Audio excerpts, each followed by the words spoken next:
Fox Sports MLB reporter Deesha Thosar back on FT with us. Deesha, good to see you. Let's start with the Mets. I mean, I have been hooked to this Mets-Dodgers series, and it's pretty cool for the Dodgers to go from the Yankees to the Mets, not because of the big markets, but because the teams are really good, and I think the Mets are playing them well. I mean, they're a Brandon Nimmo bad turn away from continuing that contest. Yesterday, they won the first one. They've won more than they've lost against them. So what are you seeing lately from the Mets, of course, led by Juan Soto's bat coming to life? Yeah, what's up, guys? Good to see you too. Definitely, I'm right with you. This Mets Dodgers series has been way more exciting than the one we saw over the weekend with the Yankees Dodgers, which I think received a little more national love. But really, I think this is the rematch that I see happening again in October. They look like the best teams in baseball right now. They're going toe to toe. Even when the Dodgers were at Citi Field last week, that game went to extra innings. So I think the Mets, this is something that have seen from them this year and last year, is that they're starting to play really hard against top teams. That's something they haven't really done since we've seen this core with Lindor, Pete Alonso, Jeff McNeil, some of the Brandon Nimmo, some of these returning faces.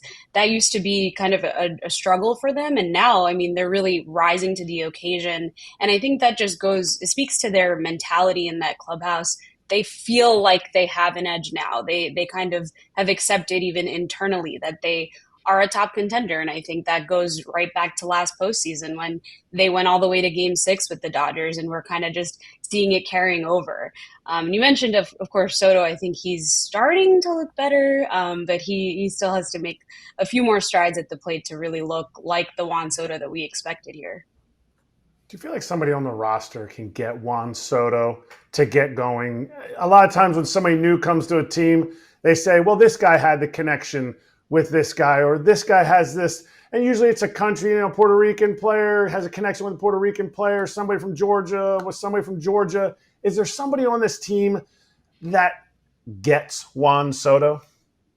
Yes, and that player is Starling Marte. I think they're currently kind of bringing out the best in each other. Even Marte, I think he's just playing harder this year, having had a double groin surgery too last year, and coming back to kind of being this really productive hitter is not what I expected. I thought he would just kind of get some reps at DH, but I think he is showing up and showing out alongside Soto. And we know going back years, there's kind of been these conversations with Marte and Soto at the All-Star game. You can kind of see that Marte's trying to be friendly with Soto, maybe try to convince him to come to the Mets. It finally happened. I think he was definitely one of the driving forces for Soto. And they are really friendly even in the clubhouse. Even when I'm talking to Soto at his locker, Marte's always coming up behind and kind of joking around with him. And they're kind of stuck to the hip. So I think Marte will help Soto kind of get out of this funk, kind of maybe get out of his head. I think you're right. That definitely helps when guys like Soto have someone to lean on in a clubhouse. Couple things about injury wise. Vientos went down with a little hamstring injury the other day.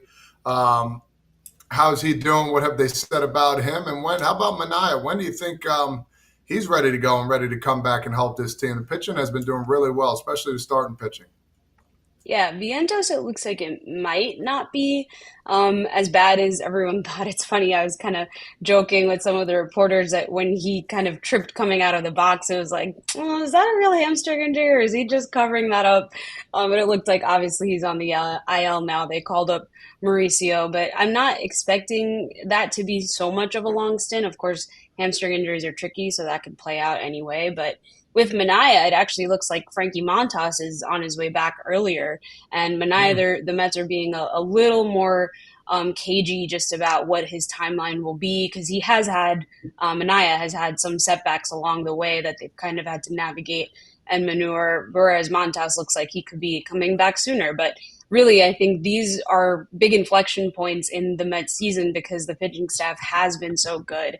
And I think just adding another arm in that rotation, not that it'll mess it up, but they are going to have more adjustments and a new arm to adjust to rather than the flow that they've started here with. So I'm definitely interested to see how this plays out when they start to get healthy again. And they're especially overperforming what we all expected at the beginning of the season, that pitching staff. Okay, is Frankie Montas just automatically put into this rotation? I get it. He got a lot of money. And in New York, money doesn't mean that much. It's about winning. But his track record hasn't been that great. Do you see him going automatically right into a rotation that has been a strength of this team? And if he does, when he struggles for 3 starts, is that his leash? Is it 5 starts? Is it the old, well, we'll see, it'd be a good problem to have, extra depth? Because I haven't been convinced with the Frankie Montas since he's been traded from the A's to the Yankees years ago. Yeah, I think you have it right. I think I would kind of caution those sort of narratives now with any arm that joins the Mets because of what they've been able to do with guys, especially like Griffin Canning, who gave up the most runs in the AL last year, and suddenly he looks like a star. And another guy like Clay Holmes, where there were question marks around whether he could turn into a successful starter after being a closer, and he's fully excelling at Citi Field. So I think I'm very, very interested and fascinated by how this Frankie Montas turnaround will go. I think they are going to give him a longer leash just because of that contract. But I really am not expecting it to go maybe as poorly as it has in the past for him, just because of pitching coach Jeremy Hefner has really seemed to find a flow and a groove and understanding that works with this staff. And he has other guys to rely on, and he really does. Frankie Montas just in person has looked very enthusiastic, very excited to jump back in the rotation and pitch for a competitive first place team. So I think all of that is going in the right direction. I think fans do have to be a little wary that he might be a little slow to start here, first few starts, but it could shake out to be a good thing in the end. Trade deadline is looming. What do you see the Mets doing, if anything, as it gets closer and as they keep getting better and better? Yeah, I think last night was a really good example of what they need to do with this just struggling these last few games against the Dodgers of Carlos Mendoza doesn't really know what buttons to push with that bullpen. So they definitely need to get a power arm to supplement Edwin Diaz, who has looked great this season. That was really his blown save against the Dodgers, really his bad start in a long time. But I think they definitely need bullpen help if they're going to be this competitive with the Dodgers and have a lead to go into the ninth inning and back to games. They have to be able to lock that down. So that is a definite need. Beyond that, I really haven't seen David Stearns making huge aggressive moves at the trade deadline, and I think that follows the same pattern across the league. Ever since the expanded playoffs, teams think they can get in, so they're not exactly in a rush to do a big sell-off. So I think really the market hasn't developed yet. It'll probably start to in the next few weeks, but right now the biggest concern I think for the Mets is definitely bullpen help.